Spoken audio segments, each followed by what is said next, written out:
Thank you so much for joining us. It's really so impressive and inspiring to see what you've accomplished. Can you tell us a little more about?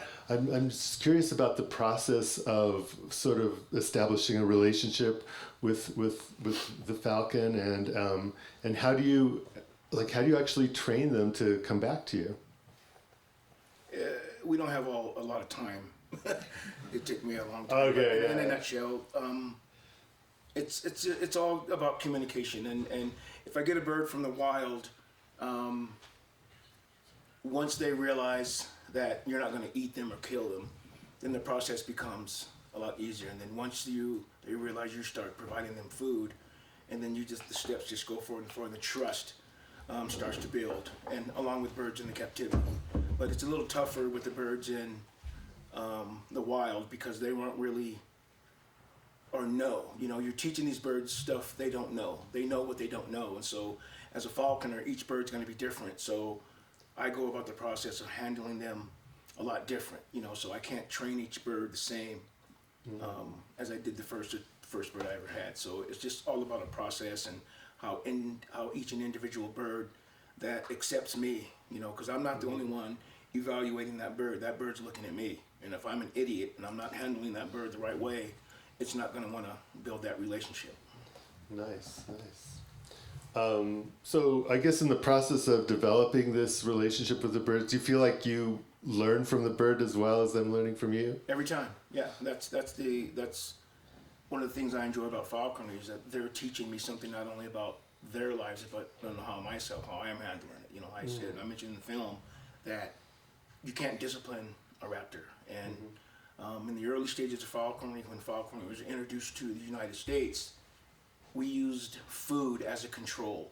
But as falconry progressed and training techniques and developing techniques change, we don't really need to do that. It's all about handling and exposing yourself to the bird in a positive way, to where when you get to that point to where you're hunting, it becomes better. And so when I release that bird back out into the wild, or if a captive raised bird I have decides it doesn't want to be with me, I'm confident enough to know that those birds are going to survive. And that's just another aspect of falconry and the conservation access as specific. It's not 80%, it's usually 90-95% of most raptors, most birds die because they never really develop the actual skills to hunt. So they just starve and die. So, as a falconer, and I trap a bird from the wild that's on its migration, I train it, I let it go, I know it's going to survive. Interesting. How does it? I get the sense that falconry is helpful with creating healthy ecosystems. Is that effective in that? No, not really. Falconry, it's only a small percentage of the time that we actually catch game. If every falconer in the world with a raptor who was hunting caught a head of game every day, we still wouldn't put a dent in the population of the game that we're hunting. That's how small we are. That's how difficult falconry is. Yeah. But the birds out in the wild do more so than we do as falconers. Because, if our birds don't catch anything, we're going to feed them. Right. They don't have to worry about a place to sleep, getting eaten by owls, coyotes, and bobcats and stuff like that. So the birds out in the wild have a much tougher life. Interesting. I thought it was also interesting. It seems like your work is much more well recognized in other countries, and you actually have had a lot of conflict in the U.S. Has that evolved at all, or are you do you mostly focus on international type situations?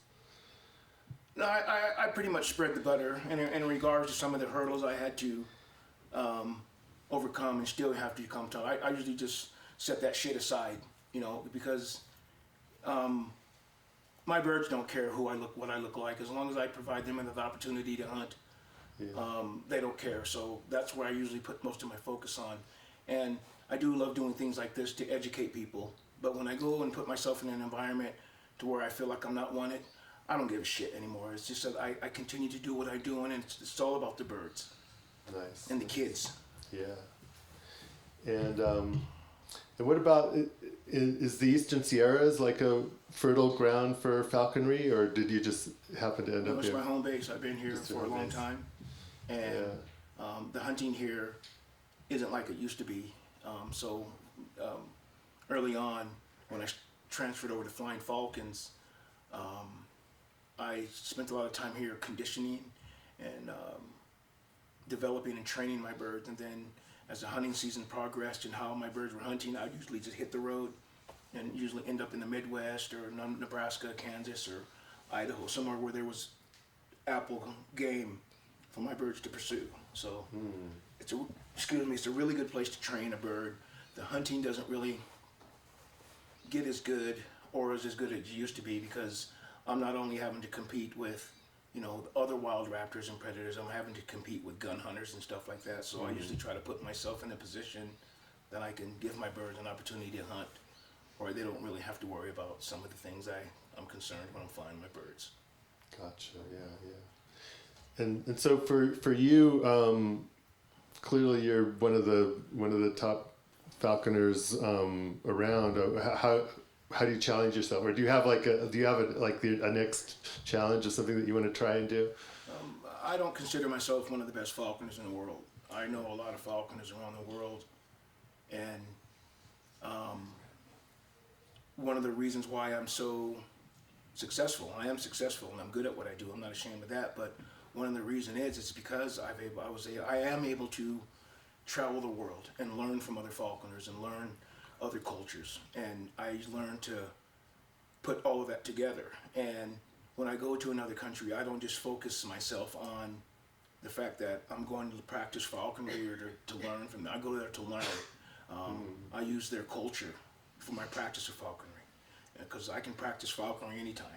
So, but to go to Mongolia or to go to Pakistan or Japan, you know, I use more of the cultural aspect, you know, there to learn why they practice falconry. And so I put all of that in one shell and use it to help develop the birds that I hunt and fly. Nice. Well, so great to have you here. Thanks for having me. Thanks for talking with us.